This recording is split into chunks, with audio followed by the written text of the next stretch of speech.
दोस्तों कैसे हैं आप लोग। मैं विवास कुमार आप लोग का अपने यूट्यूब चैनल विवास इन्फो टिप्स में स्वागत करता हूं। दोस्तों एसएससी के द्वारा फिर से एक शानदार भर्ती आप लोग के लिए आया है। जो भी छात्र 12th पास आउट है 10th पास आउट है उनके लिए ये नोटिफिकेशन बहुत ही इंपॉर्टेंट होने वाला है।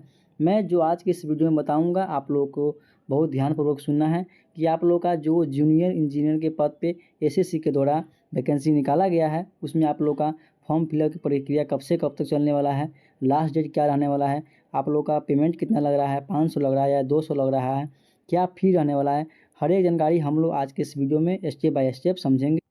उसके बाद हम लोग ये भी समझेंगे कि आप लोगों का टोटल पोस्ट क्या रहने वाला है, कितने पोस्ट पे ये फॉर्म निकला गया है, किस पोस्ट पे ये फॉर्म निकाला गया है। जो भी जानकारी होगा मैं आप लोगों को आज के से छोटे से वीडियो में, मैं इस वीडियो को ज़्यादा लंबा नहीं ले जाऊँगा, आप लोगों को छोटे से वीडियो में पूरी प्रक्रिया आपको समझा दूँगा। तो चलिए दोस्तों मैं उस नोटिस को ओपन करके आपको सारा कुछ बताता हूँ। इससे पहले आप लोगों से निवेदन करता हूँ कि आप लोग हमारे चैनल पर नए होंगे तो चैनल को ज़रूर सब्सक्राइब कीजिएगा और साथ में जो बेल आइकन होता है उसको भी दबा लीजिएगा ताकि जो भी इम्पोर्टेंट अपडेट आप लोग के लेकर आऊँ मैं आपके पास ज़रूर पहुँचे। तो दोस्तों चलिए मैं उस पीडीएफ को ओपन करता हूँ। दिख रहा होगा जो मैंने आपको बताया कि मैं आप लोगों को दिखाऊँगा, ये एसएससी के द्वारा पब्लिश किया गया है। यहाँ आप लोगों को दिख रहा होगा, मैं हर एक चीज़ आपको समझाऊँगा, आप लोगों को बस वीडियो लास्ट तक देखना है ताकि आपको कोई भी परेशानी नहीं मिले। यहाँ आपको दिख रहा होगा कि ये नोटिस जो है सो जूनियर इंजीनियर यानी कि सिविल और मैकेनिकल इलेक्ट्रिकल जो एग्ज़ाम होगा उसके पोस्ट पे ये फॉर्म निकाला गया है।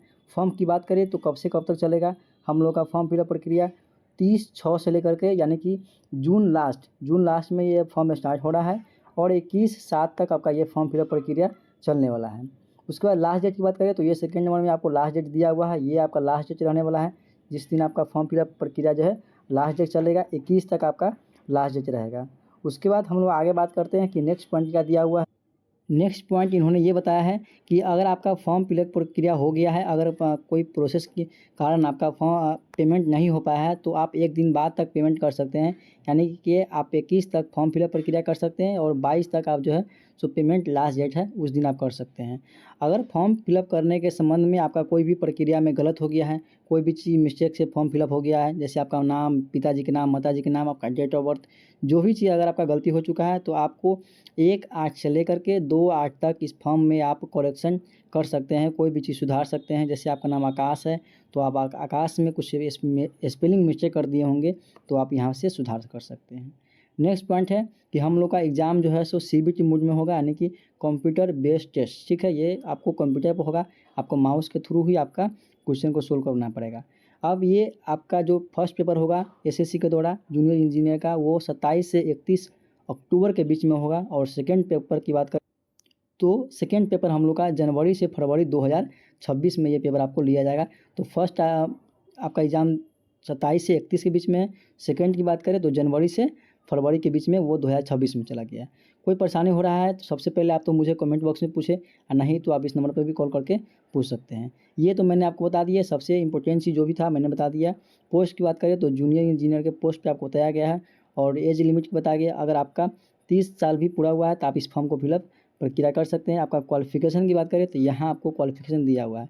जैसे मैं आपको बता देता हूँ, क्वालिफ़िकेशन में दिया गया है degree in civil engineering from a recognised university, यानी किसी भी मान्यता प्राप्त बोर्ड से अगर आप सिविल इंजीनियर का आपके पास जो डिग्री है तो आप इस फॉर्म को फिलअप कर सकते हैं, ठीक है। या किसी भी इंस्टीट्यूट से आप किए हुए हैं जिनका मान्यता प्राप्त हो तो आप इस फॉर्म को फिल कर सकते हैं। आगे हम लोग बढ़ते हैं तो जो भी उसमें जूनियर इंजीनियर के पोस्ट में अलग अलग पोस्ट आते होंगे तो इनका सबका दिया हुआ है।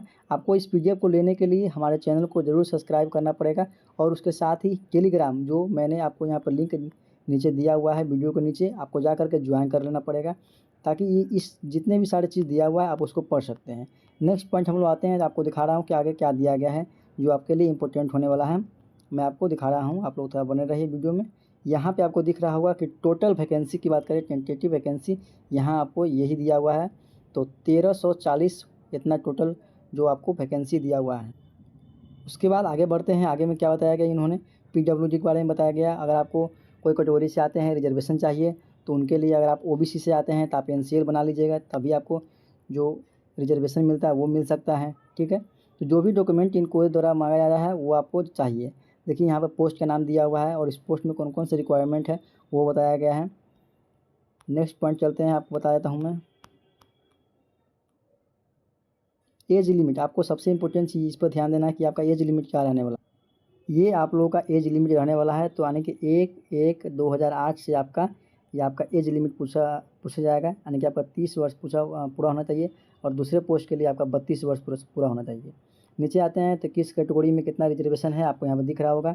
एज रिलैक्सेशन की बात करें तो SC/ST में 5 साल के है, OBC में 3 साल के है, PWD में जो भी अनरिजर्व से आते हैं और EW से आते हैं उनको 10 साल का छूट यहाँ पर मिला गया हुआ जो डेट ऑफ बर्थ में है। उसके बाद PWD है, फिर एक्स मैन सर्विस है, जो भी इंडियन आर्मी से चाहे कोई भी रिकॉग्नाइज से आते हैं तो उनके लिए ये है, आपको 3 साल के हैं, और जो PWD से SC/ST में वो 15 साल के हैं। तो ये मैंने आपको बता दिया कि किस कैटेगरी में कितना रिजर्वेशन मिल रहा है, वो भी आपको जानकारी होना ज़रूरी है।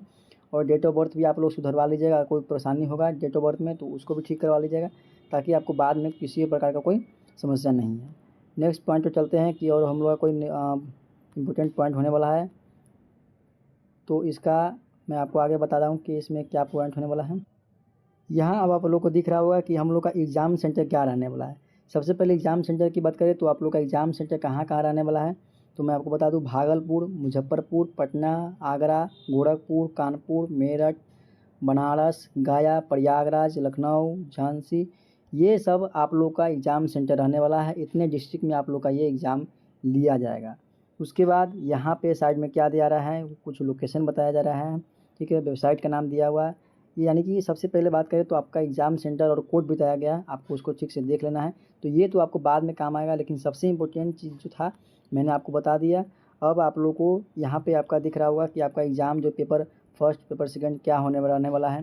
तो पेपर फर्स्ट में आप लोग को यहाँ दिख रहा होगा सब्जेक्ट में जनरल इंटेलिजेंस यानी कि रीजनिंग पूछा जाएगा, फिर जनरल क्वेश्चन जो भी होगा जीके जिसको बोलते हैं वो क्वेश्चन से आपको प्रश्न पूछे जाएंगे। दोनों जो है सो आपको 50-50 क्वेश्चन का ये एग्ज़ाम लिया जाएगा। नीचे में देखते हैं तो फिर आपका पार्ट 2 होगा, जिसमें आपको कंप्यूटर बेस्ड एग्ज़ाम होगा। उसमें आप लोग का अलग अलग पार्ट रहेगा, जिसमें आप लोग को 100 में से 300 क्वेश्चन आएगा। यानी कि इसमें नेगेटिव मार्किंग की बात बोले तो आप यहाँ पे दिए हुए क्वेश्चन और जो आपका मार्क्स है उससे आप समझ सकते हैं, ठीक है। नेक्स्ट पॉइंट की बात करें, देखते हैं हम लोग क्या दिया गया है। ये जो भी था इम्पोर्टेंट चीज़ मैंने आपको बता दिया। अब मैं आप लोगों को इस PDF को इस वीडियो के नीचे भी डाल दूंगा और अपने टेलीग्राम ग्रुप में भी अपलोड कर दूंगा, ताकि आपको वीडियो देखने के बाद भी अगर आपको इस PDF का ज़रूरत पड़े पूरे पोस्ट को देखने के लिए, तो आपको परेशानी का सामना नहीं करना पड़े, आप लोग आसानी से देख सकते हैं। तो दोस्तों मैं आप लोगों को बता दिया कि आप लोगों का फॉर्म फिलअप प्रक्रिया कब से कब तक चलने वाला है। आप लोगों ने देखा और समझा भी। अगर नहीं समझ में आया तो मुझे कमेंट बॉक्स में ज़रूर कमेंट कीजिएगा, ताकि आप लोग का फॉर्म फिलअप प्रक्रिया कब से कब तक चलने वाला है मैंने आपको बता दिया। तो आप लोग इस वीडियो को अपने दोस्तों के साथ ज़रूर शेयर कीजिएगा, ताकि उनको भी जानकारी हो कि SSC के द्वारा जो वैकेंसी निकाला गया है जूनियर इंजीनियर के पद पे, तो वो लोग भी फॉर्म फिलअप प्रक्रिया अपना कर सकते हैं। तो दोस्तों आज का वीडियो मैं यहीं पे एंड करता हूँ। मिलते हैं नेक्स्ट वीडियो में, तब तक के लिए जय हिंद, जय भारत, वंदे मातरम। थैंक यू दोस्तों।